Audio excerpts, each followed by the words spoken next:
Welcome to Screw the Commute, the entrepreneurial podcast dedicated to getting you out of the car and into the money. With your host, lifelong entrepreneur and multimillionaire, Tom Antion. Hey everybody, it's Tom here with episode 849 of Screw the Commute podcast. I'm here with Brian Richey, and I'm sticking this episode in the middle of my copywriting series that we've been doing the last couple of weeks, because the topic he's going to cover is so darn important for us entrepreneurs and really anybody that works in the way we work. And I kind of got my wake-up call from sitting too long, 30 years of it, all right? But I got to the point where one little tweak and I'm screaming like a baby. I'm sitting in that easy chair, working my internet stuff and helping my students. And boy, I got my wake-up call. So I bought Brian's book. It's called Back Exercise, Stabilize, Mobilize, and Reduce Pain. And, there's a million books on back pain. The reason I liked his best is because he, like me, doesn't preach get fixed or get rich quick stuff. He's realistic about what you need to do to better take care of yourself. In fact, he's got this acronym, TINSTAAFEL. There is no such thing as a free lunch. I don't know how the last part fit in that, but anyway, that's what I really like. And I really want you to pay attention to this episode so you can take care of yourself before you're screaming like a baby like me. And one more thing, this guy got attacked by music at a Foo Fighters concert and hurt his own neck. And I'll let him tell you about that in a minute. So there we go. If you like our training episodes, make sure you go to screwthecommute.com/training. We're going to be pushing 500 training episodes and I think 400 or so of our interview episodes. And of course, you want to check out my mentor program. It's the longest running, most unique, most successful ever in the field of internet and digital marketing at greatinternetmarketingtraining.com. And absolutely pick up a copy of my automation ebook at screwthecommute.com/automate free. The techniques in this book has allowed me to handle up to 150,000 subscribers and 60,000 customers without pulling my hair out with a small crew. So check that out. And then catch me on TikTok at Digital Multimillionaire. All right, let's get Brian on here. Brian Richey, he's an author, a personal trainer, an educator, an industry leader in the fields of medical and corrective exercise. He's got a unique approach to managing clients' medical conditions through exercise and has helped thousands move better, stand taller, and exercise pain-free. Besides the book that we'll get into more later, he can be seen around the world bringing medical corrective exercise lectures and workshops. So, Brian, are you ready to screw the commute? I'm ready. And he is in the heart of D.C., right? How's the weather up there today? Not too bad. It was snowing the other day. It was a little harrowing coming into the office. But yeah, it was, I think, the first time in over 2 years that we had any snow here. So it was a little harrowing. Everybody forgot how to deal with it. So yeah, it was an experience, but we survived it. I'm not sure they forgot. They just don't know how to deal with it. That's a good point. 13 years. Do you have to fight the Beltway much? Yeah, I come down. I live in Gaithersburg, so I had to come down 270 and the Beltway.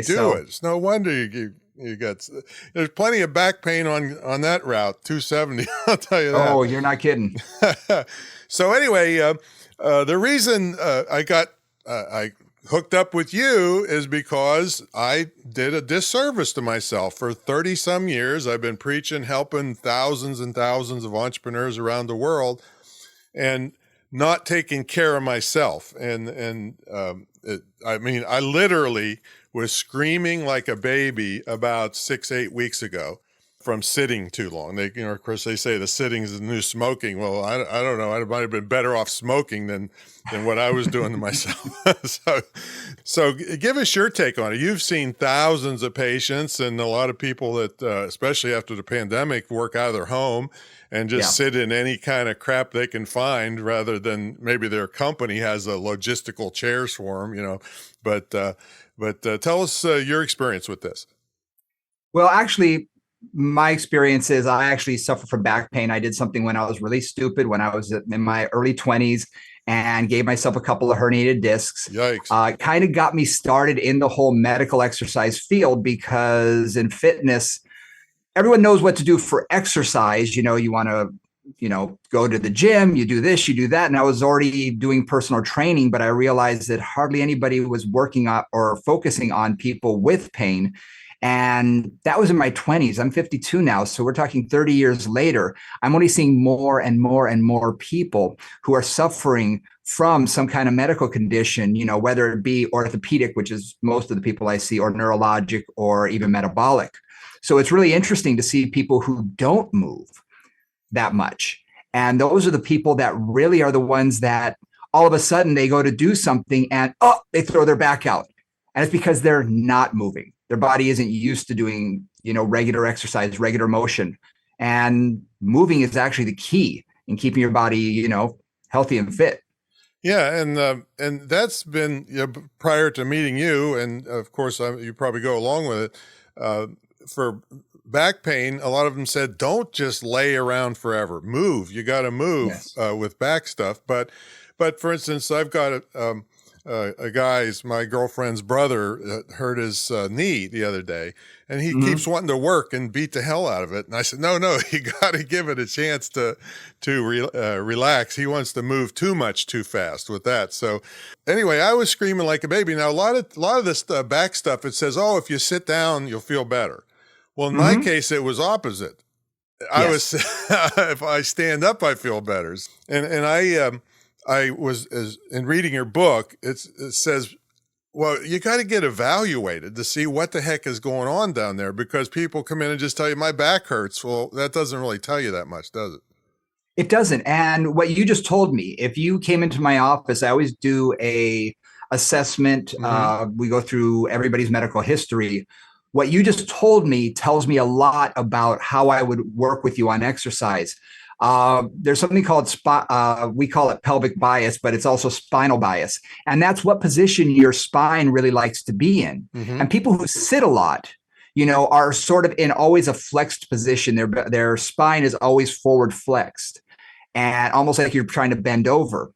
Now, for some medical conditions, I'll give you a couple like stenosis and spondylolisthesis, that is preferable. They feel much better. So if someone comes into me and says, I ask them, what makes it feel better if they say, I'm sitting down. It hurts if I stand. It's great if I sit. Then I know how to work with them and give them the proper exercises that are going to get them stronger. You're the exact opposite. For you, sitting makes it worse. So standing feels better. So for you, it's an extension posture, getting more of a neutral spine to extension, almost like leaning back. So that tells me a lot on how I would want to work with you as a client here in my facility, or even in the book. It explains what posture your body works best with and sort of gives you, an idea of where to start. And as you said, my idea with the book was I wanted to be able to examine the body and tell people exactly what their condition is. Because let's face it, how many times have you gone to a doctor and by the time you walk out, you may have a diagnosis, but you don't know what it means. And so I wanted to sort of break down each of those diagnoses, whether it be a herniated disc, bulging disc, spondylolisthesis, stenosis, and really say, okay, here's what happened. Here's what's going on in your body, and put it in everybody's terms that you're going to understand. And then say, okay, here's where we need to start. Here's the basics. And then give you like 6 months of progressions to get people stronger, because too many people go to physical therapy. And while that's great, it only lasts for so long. And they may not have an idea of how to progress beyond that. So that was my idea, is let's get people out there. Let's progress them beyond just the first 3 or 4 weeks. weeks Well, and get them moving better. What I liked about the book was it broke down, once you get kind of a diagnosis of what's going on, a different section of the book told you what exercises to do if you have that particular affliction. So I loved that. But here's the deal, Brian, up to a point. Okay. Okay. And this is not against you. This is against the darn doctors. I mean, I think I must be pregnant, because the only thing the doctor said, well, I'll give you an injection, an epidural. So I must be pregnant. I don't know. That was his only solution. And actually, with my diagnosis, at my age, some of the discs are compressed a little bit, and some of the stenosis. So I said, well, one's flexion and one's extension, and so which one should I do? And he's like, I don't know, flip a coin. and I heard you and is it Nora on your podcast, Moving Conversations, talking about that also, that what if you have both? Where should you start? Yeah, that's sort of the tricky thing. I also, because of my age, I say anybody who's over the age of 50 probably has a little bit of spinal issue, whether it be, a little bit of stenosis, a little bit of degradation of the joints. Tell them what stenosis means. Tear. Yeah, go ahead and define that for everybody.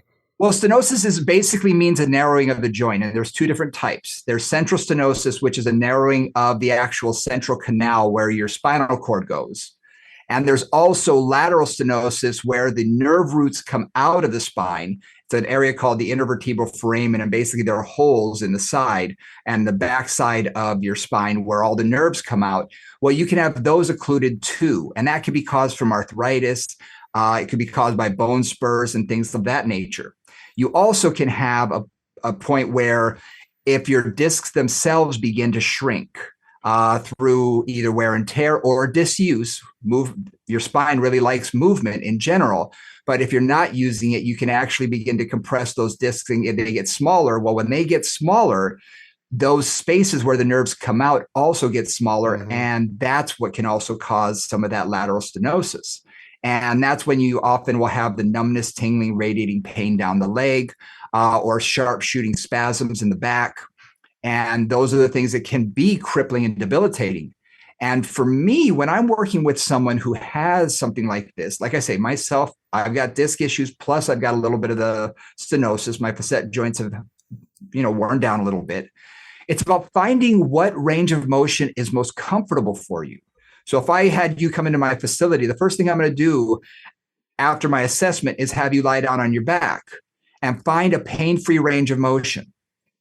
Because it may be that there's only like a 5-degree range of motion that you can move without pain, and that's fine. We'll start there. We begin strengthening where you're pain-free and sort of move along from there. So even, and I mentioned in my book, if a position causes you pain, find a position that doesn't. Try and find that position. And that's kind of what the doctor was telling you, was like, hey, flip a coin, whatever works. It's like whatever doesn't hurt, that's what you do. Well, he was happy to book me for an injection as fast as possible too. I think he had like a sharp, like an old cowboy with a sharp gun. He had his injecting right there, ready to shoot me. I said, wait, just hold on. Let me see what I could do on my own. And with your book and 6 weeks of paying attention to this, I probably made 85% or so improvement. I'm not screaming like a baby anymore. But I wanted to ask you about a thing that happened to me a long time ago at the dental office. I went in and I had severe pain on the left side of my jaw.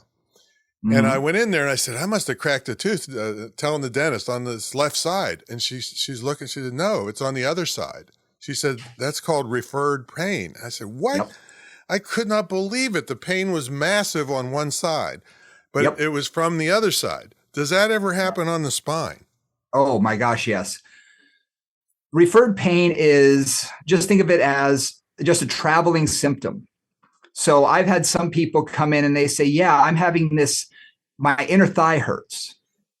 And I'm thinking, okay, what does it feel like? And they'll say, well, it's kind of numb and achy and things like that. That actually could tell me that it could be a hip problem. It could be a back problem.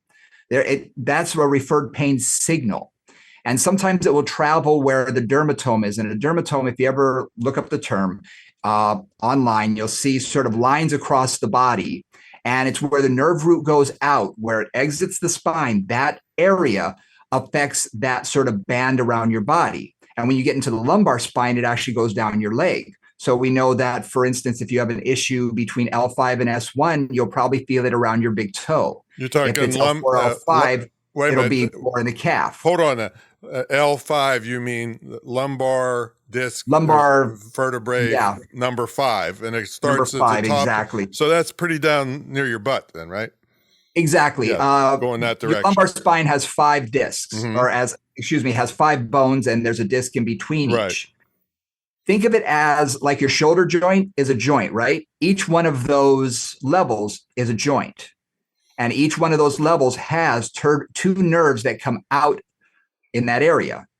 Well, between L3, L4, nerves come out. L4, L5, nerves come out all the way up and down your spine. And where they come out and where they affect is known as a dermatome. Well, for me, for instance, I've had lateral calf numbness, the outside of my calf, ever since I was in my 20s when I damaged a disc. And it's just a little bit of numbness sensation. I've gotten used to it, over the years, but it told me exactly where I had a little bit of that nerve compression. And it was at L4, L5. So based on the dermatome, it will have referred pain signals to different parts of the body. And I've had some people, a great example of this is in the shoulder, where someone will have rotator cuff pain. And sometimes they'll feel it, midway down their arm, down between their bicep and tricep. And other people will have it in the front of their shoulder. Some will have it on top of their shoulder. But when I palpate, when I just take my thumb and put it into the muscle that I'm pretty sure is affected, immediately they go, oh my gosh, that's it. And it's actually on the back side. And they'll say, well, why does it hurt here? Well, that's just the referred pain signal most of the time. And that can happen in various parts of the body.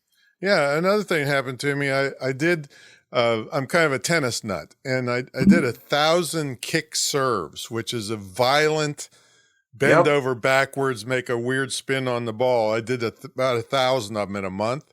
I got up one day and my hand is tingling. And I'm saying, oh my God, I must have blown out something. And turned out it was my, I think, 7th C7. Yep, there's your neck. And so I did certain exercises and it went away, So I paid mostly attention to this book because it was, for low back, but you could help anybody you helped yourself with when the Foo Fighters came after you, right? Yeah, my neck was feeling it after that concert. Tell them about that. Oh, no, I was there with my son. We went actually not far from where you guys are. I was in Virginia Beach.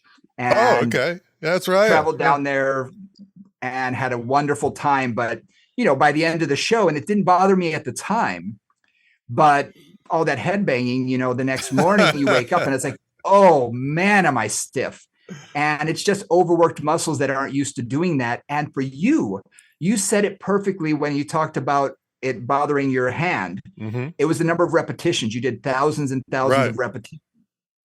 We see this often with people who might go to a tennis camp, for instance, and is taught, how to do top spin, or, they may all of a sudden take up right now pickleball. I mean, during the pandemic, gosh, that's become the big thing. And they play and play and play, and their body isn't used to that many repetitions at one time. So then we get what's known as an overuse injury, often tendonitis. Sometimes it turns into tendinosis, and that can be a real issue for some people. But I want to talk just briefly about what you said about you had numbness in your hand. Okay, depending on what doctor you go to, and I'll tell you a story about a client of mine. Client came in and he said, he went to the doctor and he said, yeah, I have to have carpal tunnel surgery. Now he's a golfer, demon golfer, and he's a big guy. Okay, he's a big guy, used to play football, big bull neck, big arms. And he said, I can't feel my putter anymore. And I said, okay, when did this start? He said, a few weeks ago. He said, the doctor says I have carpal tunnel syndrome. And I said, okay, now let me ask you this. What doctor did you see? It was a hand specialist.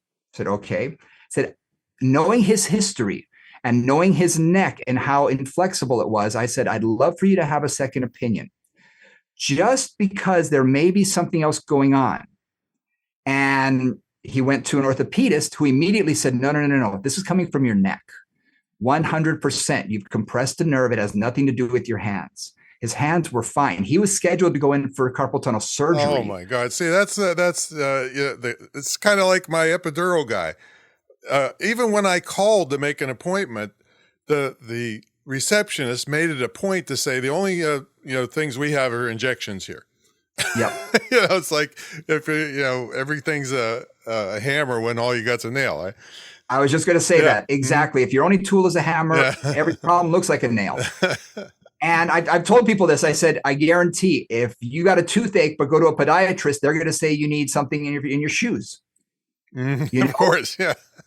We all have our specialties, and unfortunately, we sort of are very myopic sometimes. And I find that there are physicians who are like this, that know their specialty so much that they try and shoehorn other conditions into that.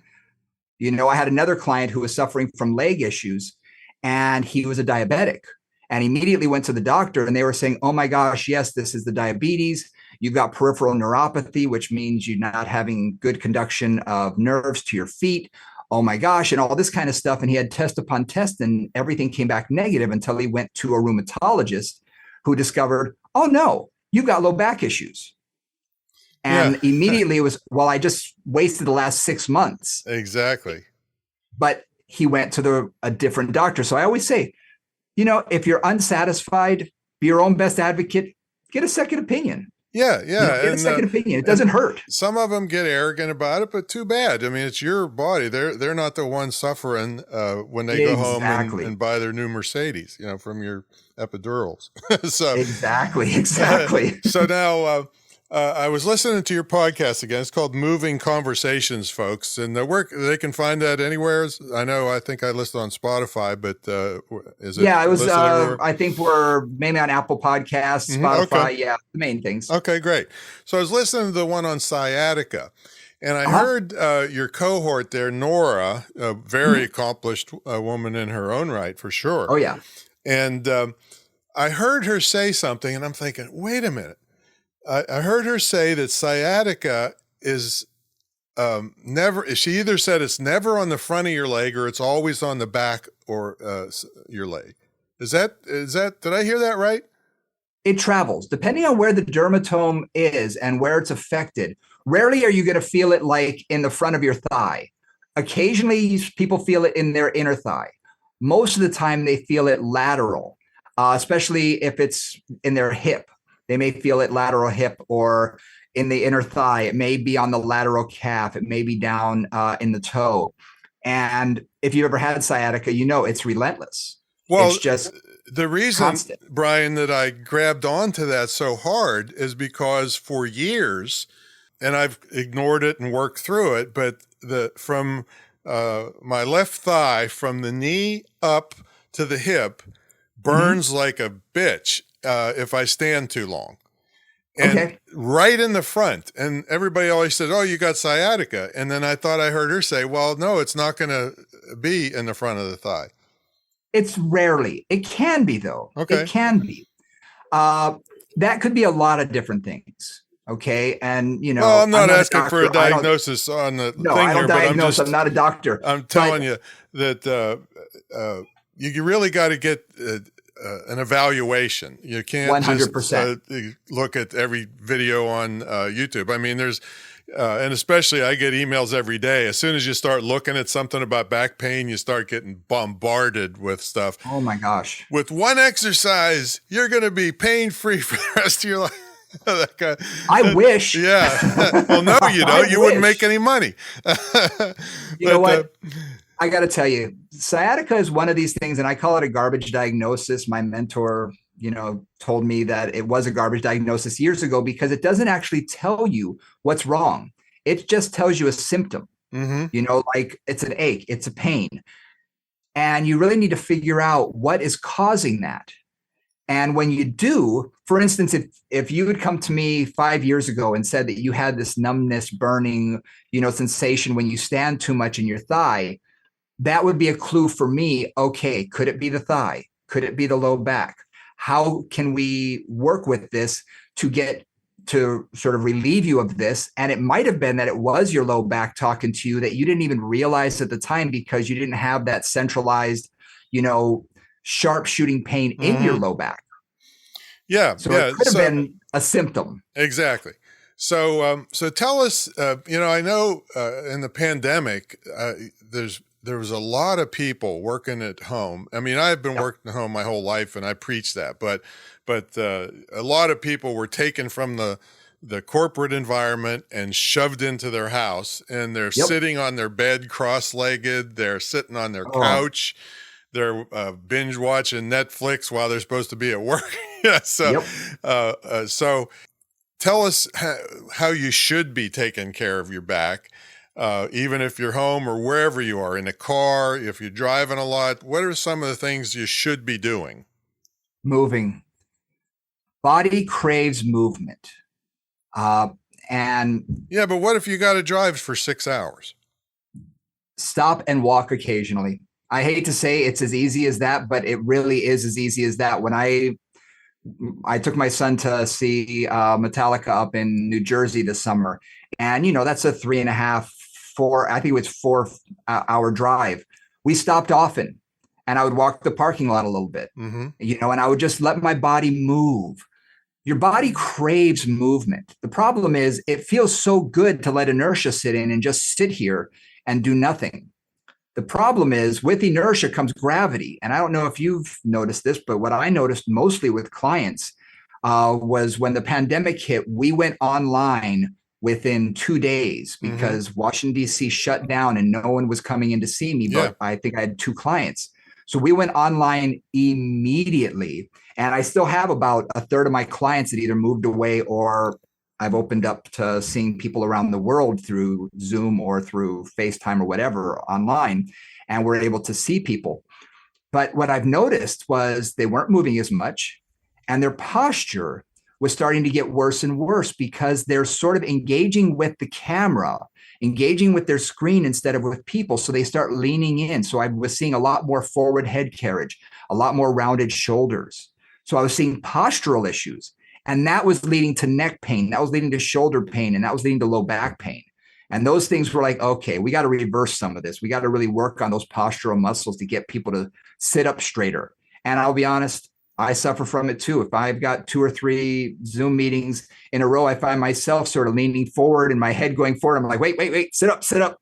And sometimes I just stand up and walk around my desk a little bit while I'm watching, them exercise. Yeah. Well, and I'm all for that. But when I was talking about like the driving, I mean, it shouldn't, I heard you talking about in your pickup truck, the chair was different. And yes. In a car, it was lower and so tell them about that. If you think about a position, and I learned this myself with my back, is I felt much more comfortable in a pickup truck. And I couldn't figure out why, because I learned this 20 some odd years ago. And I realized that in a pickup, you sit much more like you're in a chair. Your knees are bent to 90 degrees. Your feet go down at an angle more. Depending on where you set the seat, you can really set the seat lower now that we have electronic seats and things like that. You can set it low, but in a car in general, your feet are out in front of you.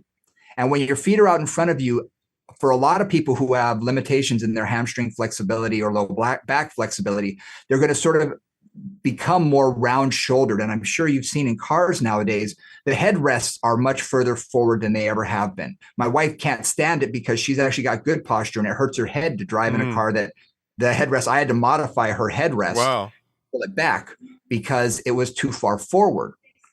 So when your feet are out in front of you, the limitation of your hamstrings, the limitation of your hip flexors, the muscles in front of your hips, and flexibility can cause people to have that sciatica down their leg and to eventually get sometimes low back pain. And actually, one of the things that I did for one client who, was in his car and he was driving distances to and from a lake house is he would have sciatic down his leg occasionally. I said, okay, here's a small ball. It was basically a T-ball that was soft. A softer T-ball is for practice. And I said, keep this in your car. And when that starts happening, I want you to put this under your butt and lean against it. There's a muscle in there called your piriformis. And the sciatic nerve actually runs right by the piriformis. And in a small section of society, it can actually run through the piriformis. But if that muscle of your glutes or your piriformis becomes tight, it can actually pinch off on that nerve as well. So he would sit on that ball just for a few minutes and sort of wiggle back and forth, almost like doing a self-massage. And he said, it always cleared it up. He said, I do that, clears it up in no time. And he actually found that what worked best for him was a big Kong that he used for his dog. He said, that works even better. I said, hey, whatever works, man, I'm all for. Use whatever works. But that self-massage technique works. That's funny. And my dog just started barking when you said the word Kong. And I'm one of these weirdos that I travel all over the world teaching medical exercise and corrective exercise. And I can be on an 18-hour flight or a 12-hour flight. And I bring that small ball with me, or likewise a ball like that. And I'm the type of person that sometimes you'll see me in the airport on the ground, stretching before I get on a flight, sitting on the ball, trying to release my hips, trying to get those muscles ready for what may be, a while sitting in a seat. I do get up and walk around as much as I can when I'm on a plane, but you can only do that so much. So I sort of prepare myself beforehand for those things. And there are times when I'll put the ball against the wall and just massage my back or massage my hip. And I got to tell you, it feels great. And it also not only massages the muscle, but it also stimulates more blood flow to the area, which can promote more healing as well.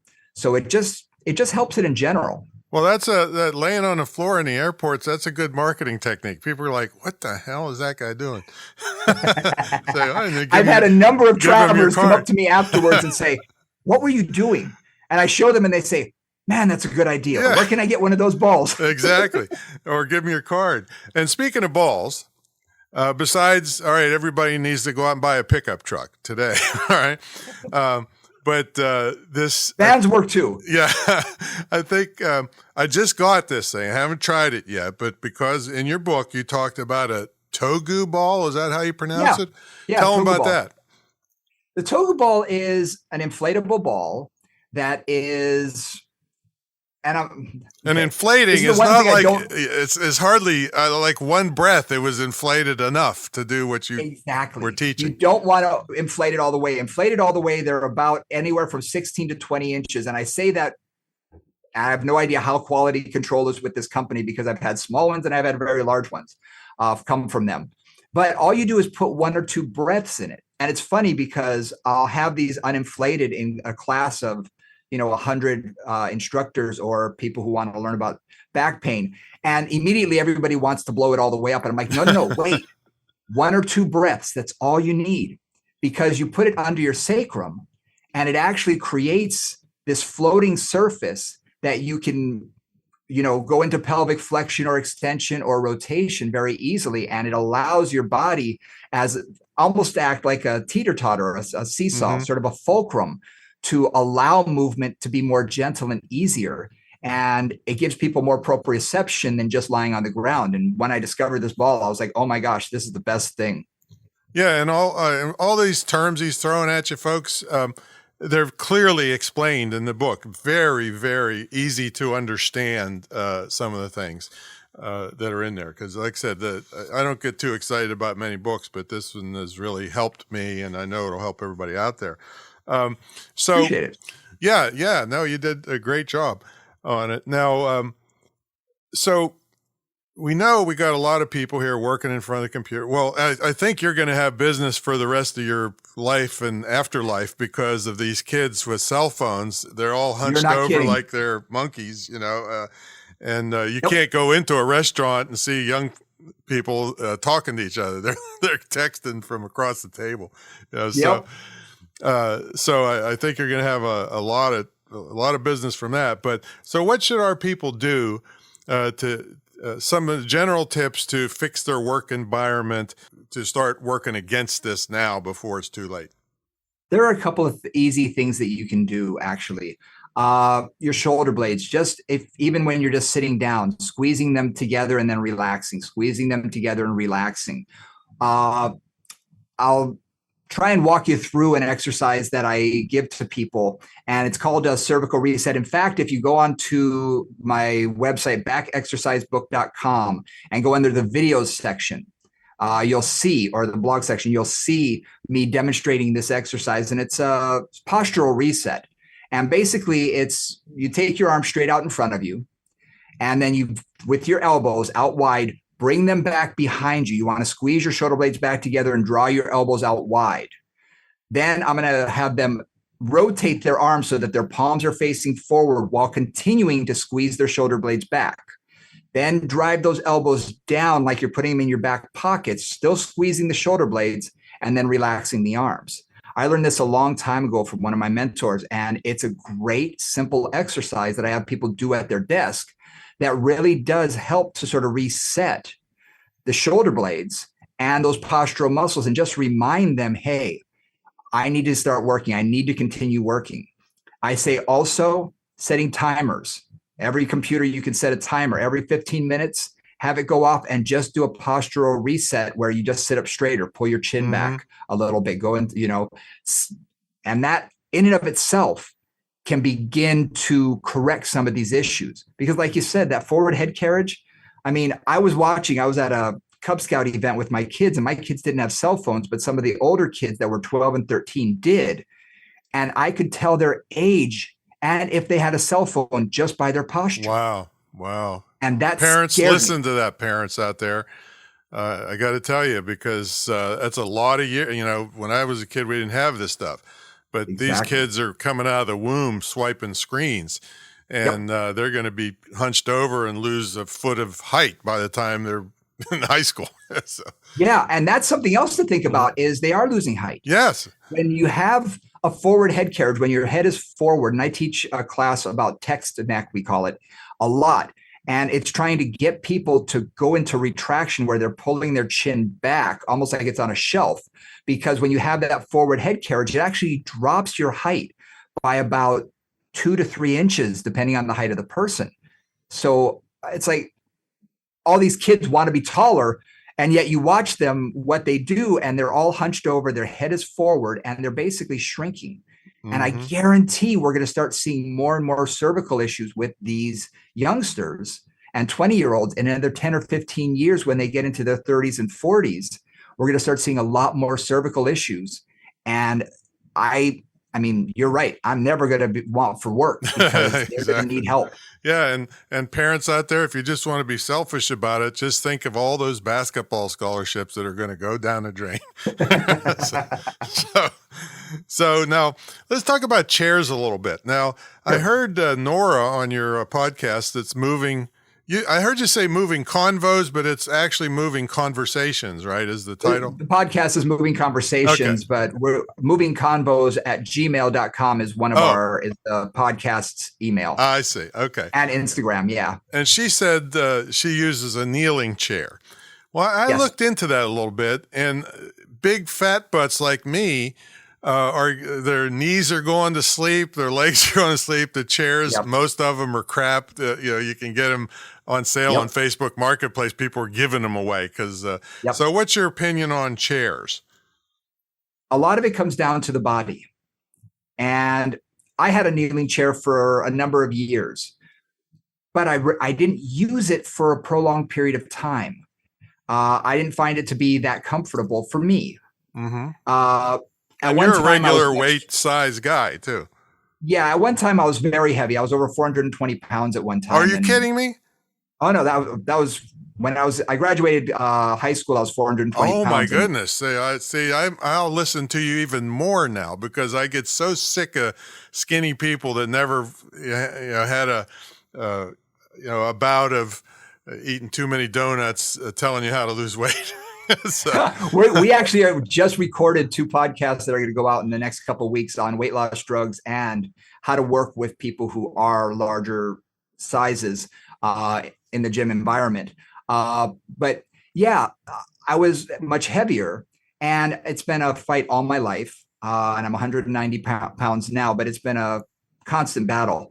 So for me, being I always say I'm a larger mammal, sitting on those chairs didn't feel as good to my to my knees. Yeah, yeah. And so when it comes to chairs, I'm this guy who I would go into Staples or Office Max or any of these places that would have 20 or 30 chairs, because you can't tell unless you try them out. Yeah, it's hard And to find those places anymore now, too. That's a lot the of problem. them closed down or keeping low inventory. Absolutely. I actually found a chair that works great for my body, and I know exactly which one it is. And every year or two, I buy another one off online of the exact same brand because it works for my body. Mm-hmm. Now, there are some that are highly adjustable, those Aeron chairs and things, and they're thousands of dollars. If it works for your body and you can adjust it so that it keeps you in good posture, it's fantastic.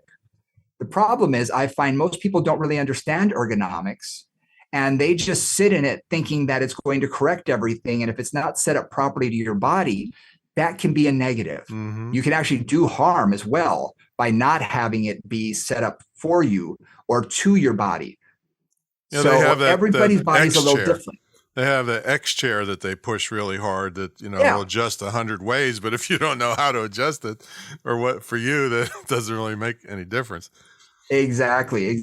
So I always say, find something that works for you and that's comfortable, because you're the one that's got to be sitting there. But at the same time, I want to remind people to work on that posture and make sure you are sitting upright. And when I say that, I don't mean, sitting with a ramrod straight back, because for some people, they can't maintain that and it'll actually cause their muscles to overwork and become in pain. So you want to find something that gets you into close enough good posture, but that you can maintain as well for some time. For my body, what works best, the chair I'm in, I'm actually leaning back at about a 5-degree lean, and that works great for me. I can sit here and I'm comfortable. My back is supported and I'm sitting up straight. I know if I sit up perfectly straight with no lean, my back starts to bother me just a little bit. So I found what works for me, and I try not to slouch. So anything that'll get you from slouching into a more upright position, that's going to be great for you. Well, what I did is years ago, I saw these guys, I think they're from Harvard or something. They invented or coined a term called the iPlod, I-P-L-O-D instead of iPod. Uh-huh. And what I did is I had a treadmill and it had handles on it, and I put a piece of shelving across it and made a stand-up desk before it was cool to do so. Yep. And you can't believe what a good place is to hang clothes and throw your coat on. When you don't use it for a couple of years. So, but now since I've been screaming like a baby in the last month or so, I started using it. And so I've been standing up. The only problem is I get that pain in my leg after a while, but it's really helped my back quite a bit. So what is your opinion on stand-up desks? Standing desks are great. They're fantastic. My only issue with that is people have to watch what their posture is doing. And I say that saying that a lot of people, when they stand up for any length of time, they have a tendency to shift down into one hip. I call it sexy hip, because, they automatically sort of shift to one side. Mm-hmm. Women, especially who have, had children, they have one side that they'll go to more often. It's often the side they carry their child on. And I've seen people after 20 years, their kids in college, they still have a tendency to sort of jut that hip out without even noticing it. Yeah. Well, that can also cause back problems. So if they're going to use the standing desk, I say fantastic. Balance between both feet. Make sure you're wearing good supportive shoes. A lot of people want to be barefoot, and if you're comfortable being barefoot, that's fine. But if not, comfortable supportive shoes, and for some people, if you have, like I have a luxury vinyl tile underneath my desk, if I stood on it for too long, it may not be as comfortable because it's concrete underneath there. An anti-fatigue mat, and you can get these even at like Costco and whatnot. Chefs use them in the kitchen. Standing on that can actually help as well. Mm-hmm. And the other thing, when people stand up, make sure you don't lock your knees. Mm-hmm. Too many people have a tendency to lock their knees. And as soon as they do that, people at home, stand up, lock your knees, and see what happens to your low back. You go into more of an extension and you're actually collapsing those discs a little bit. Just by softening your knees a little bit, I'm not saying squat, I'm saying just softening the knees actually can open up the intervertebral spaces in your back just enough. And I've had some people say, man, just that alone relieves a lot of pressure in their low back. So these small hints and tips can actually go a long way. But I like standing desks. I think using them periodically through the day. So sit for a while, stand for a while. Those desks are the kind of the best, rather than just all in on one. Okay. Yeah. And occasionally I'll turn the treadmill on at about 1 mile an hour. That's perfect. And just walk a little bit. And especially if I got a big screen on the wall. So if I'm going to watch a movie or something, I can walk while I'm doing it rather than sit on a terrible couch. And here's the thing, Brian, I'm not any kind of medical person, but I caught something here that I think would help all the ladies out there. Have twins. And you'll be balanced carrying them down the street. I was like, you might be balanced, however, you can't do anything because we only have 2 arms. Oh man, when I used to fly a lot, I'd see these ladies coming on that had kids. I mean, they look more like camels to me. There's bags hanging off of them every which way, and the kids. I remember doing that. We traveled with just our oldest for a while when they could fly for free. And oh my gosh, the amount of stuff that you have to carry with you and bring with you. Oh, you're right. You're not wrong. You're not wrong. All right. One last thing I wanted to ask you about is everybody just goes crazy over promoting this thing called a plank. What do you think about that? Planks are great. Planks are a great abdominal exercise or core exercise. A long time ago, we stopped calling them ab exercises and started calling them core exercises. And I think it's a little bit more accurate because if you think, how I tell people is you want to train the body sort of like this. Imagine your body is an outline and it's a crystal clear lake.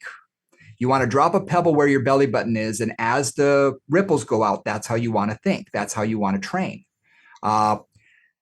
If you do it from the center and work your way out, you're working your core first. So you're working your abdominals, you're working your hips, you're working your low back. All of these muscles, if they're not strong, nothing else can be because they are the actual foundation for your body. So a plank is a great position. However, that being said, not everybody can do a plank. Not everybody can get on the ground and hold their body up in a push-up position or even on their elbows. So what I tell people to do is start in a position where you can, whether it be against a wall, where you're literally just going off of your natural, vertical plane, going a little horizontal, leaning forward, holding yourself up. As soon as you go off your vertical plane, your core has to become active. And I'll have them do that. Then I'll have them do it off of the kitchen counter or off of a desk so that they're not putting their whole body weight. They're just using what they need to. And then eventually we get them down to the floor or to a table or whatever they can do. But it's a way that I regress the exercise to make anybody be able to accomplish it. And to me, that's the key. A plank is a fantastic exercise because it involves no flexion. So someone like yourself, if you didn't know if you should be flexed forward or arching your back, if you found a range of motion that was perfectly stable, that you felt, okay, I can do this, just leaning forward, holding onto the wall at an angle, getting your core engaged, but keeping you pain-free is a great way to start that plank. Yeah, but I heard Nora say that you and Nora have heard every kind of excuse on earth of not doing their exercises, and the one person said they didn't have any walls in their house. Yeah, exactly. There's no walls in my house. Oh, really? That's what I said. Good. They must live in a tent, right? Exactly. No, people will always, no matter what, find excuses. My thing is all about, look, I said before, there's no such thing as a free lunch. Well, in general, when it comes to anything you want to change, it comes down to a few basic words. How bad do you want it? Yeah. And I get it. I mean, I was in high level sports and everything, and I know what it takes to accomplish things. And I got my wake up call. To be honest with you, Brian, that's how I'm talking to you right now is like, holy crap, I'm known as a badass, and I have a brutal self-defense website, and I'm screaming like a baby, and it's my own fault. Nobody's fault but my own, but sitting in that chair for 30 years and not paying attention to this. So I'm getting a second chance, luckily, so everybody out there, you gotta pay attention to this. You haven't heard me talk about this kind of stuff at all, and now you will. So this has been awesome. Now you can help people remotely, right? Absolutely. I see a number of people online. Like I say, each day I probably see between 2 to 3 people online, and I've had people as far away as the Middle East, Africa, London. I teach a lot in Asia. I believe it or not, we sort of joke and say I'm big in Korea because I go there probably 3-4 times a year to teach. Wow. And yeah, so I have some people from there, and it's great. It's great. And the new technology makes it so easy that as long as we set the camera up in the right place, I can see just about everything I need to see, and I can walk people through it. So I just had a gentleman from Florida who bought the book and said, I just need a session or two just to get me started and make sure I'm doing everything right. And after a session, he was like, okay, I got this. I feel comfortable and confident that I can do this on my own. And we're going to have a check-in, in a couple of weeks just to make sure he's still doing it well, and that works for him. And I'm thrilled that it does. Yeah, beautiful. So where do they go to check this out? You can, if you want to reach me directly, best way is just email me, Brian, Brian, at fit, FIT, the number 4, life, LIFEDC.com. It's my company's name, Fit for Life DC.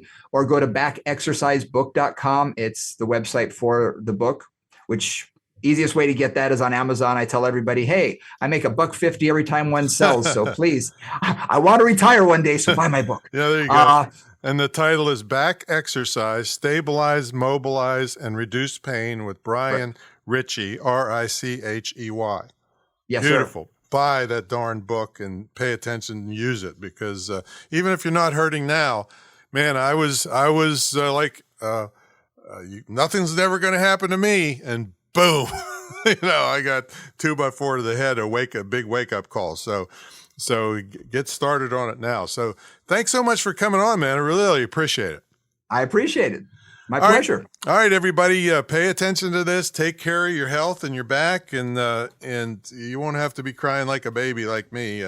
And you'll even be able to go to the Foo Fighters and then be able to recover from it. So, all right, everybody, we'll catch you on the next episode. Thanks a lot.